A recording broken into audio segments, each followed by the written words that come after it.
আপনি দোকানে গেলেন, ঘন্টার পর ঘন্টা ঘুরলেন, দামি কোনো গিফট কিনে সেটাকে চমৎকার একটা কাগজের র্যাপও করলেন, তাও পাবো না সে কি এটা পছন্দ করবে? এই কারণেই অনেক দামি গিফটও মানুষ কয়েকদিন পর ভুলে যায়। ফিজিকোলজিতে একটা কনসেপ্ট আছে, এমপ্যাথি গ্যাপ।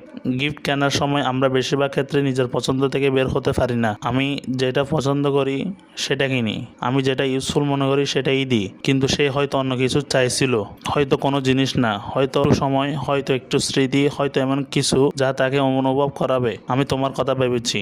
সেরা গিফট দেওয়ার আগে সবচেয়ে জরুরি কাজটা হলো সেই মানুষটাকে বুঝতে শেখা। সে কি নিয়ে কথা বলে, কি দেখলে তার চোখে আনন্দ ফুটে ওঠে, কোন স্মৃতিগুলো সে বারবার মনে করে।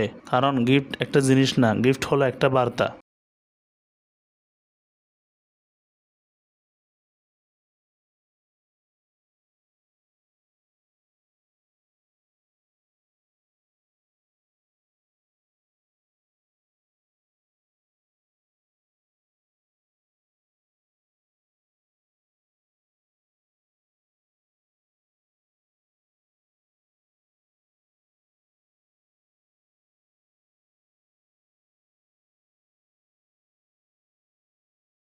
কিন্তু একবারও কি নিজেকে জিজ্ঞেস করেছেন, কিন্তু একবারও কি নিজেকে জিজ্ঞেস করেছেন সে আসলে কি চায়?